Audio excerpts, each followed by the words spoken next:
If the Warriors win without Durant, how is it going to affect his image? Well, listen, I don't think it's going to have, I'm not going to say it's not going to have any effect on his image because you got people out there that's going to question him and what have you. I'm going to say it shouldn't because we know how great he is. The reality of the situation is very, very clear. The Golden State Warriors got snipers, they've got sharpshooters, they've got all of this stuff. There's no question about it. And them winning without Kevin Durant, you're going to look at people and you're going to see people rather using that as an excuse to chide Kevin Durant. But I am of the mindset that it should have no effect on him because Kevin Durant, to me, is arguably the greatest player in the world, and nothing that the Warriors do take away from that. A matter of fact, I think it's a testament to his greatness that a team so great, so phenomenal, with a guy, by the way, that should be on one of the All-NBA teams, and Klay Thompson got clearly jobbed, as far as I'm concerned, along with the greatest shooter that we have ever seen in Steph Curry. I think it's a testament to Kevin Durant's greatness that you see a team that had to modify itself to some degree just to make room for him. Why? Because there are exceptions to every rule. And you know where those exceptions apply? To the exceptional, which is Kevin Durant. That's how I look at it.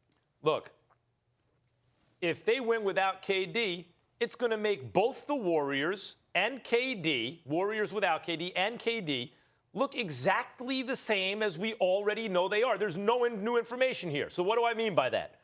We know that the Warriors might win a championship any given year without KD. They won one, they lost one before he got there. And the one they lost was in the 7th game, and it took an all-time performance by LeBron James and an all-time collapse by them in order for the Cavs to beat them. So they might win or they might lose, and they're probably going to be in the finals without KD. And we also know with KD, they can't lose.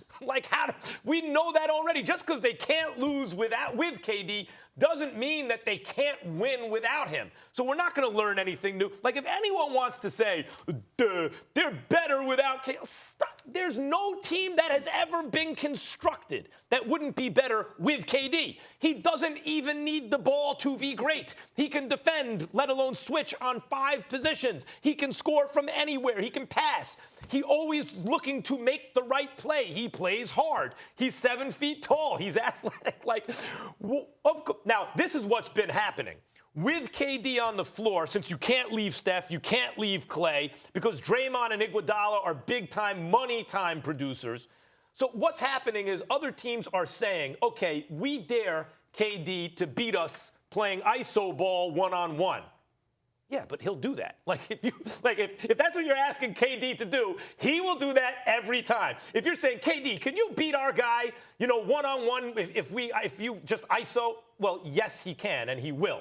And so other players don't look as good or as productive when they're doing that. But you still can't beat that. So, yes, other players will look better without him at times, but obviously the Warriors, like any team ever, even a hypothetical one, would be better with KD.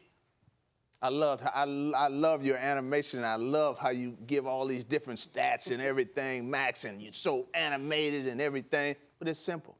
Kevin Durant, he's going to be 3-time NBA champion, 2-time Finals MVP, League MVP, and he's the second best player in the NBA. Behind Kawhi Leonard.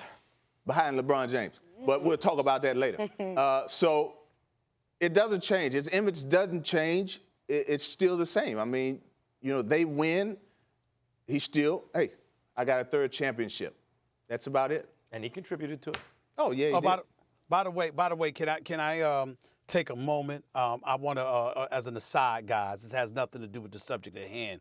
Max Kellerman, in October, I had the pleasure of meeting a 16-year-old kid out in California. His name was Jackson Miller. He was introduced to me by Eric Braeden, the star of Young and the Restless that plays Victor Newman on Young and the Restless. All right, he was introduced to me by Eric Braeden, my man. And this kid, Jackson Miller, in October, Max, said to me, the Toronto Raptors are going to be in the finals against the Golden State Warriors, Stephen A. Book it. And I denied it. But I got to give the kid that props. before the season started. He knew what the hell. He knew what the hell he said. He knew what the hell he was talking about. Before the season started, there was a handsome gentleman I remember on TV predicting the Raptors. Yeah, it was you, Max, and then you was jumped it? off, and then you jumped off the What do you know? wagon five right. different times. No, once. Yeah, I no. jumped off the wagon once, and I got off the Fox. Stephen Five A. different times. Hey, man, you never know. It was week to week with him. That's right. I go based on the best Selective memory. evidence. Yes. That's right. That's right. Evidence changed. Greek Freak's the best in the world, then he wasn't. Then he is, then he's top 3, and then he's not anymore, but he might be the best in the world come Monday. That was your the word. economist Keynes said, when the facts change, so does my opinion. What do you do, sir? Okay. All right. So you're an economist now. So you're an economist now. Man. Among other things. Okay. All right. All right. Economist Max Kellerman. Okay. That works. It's a good explanation. It's a good explanation.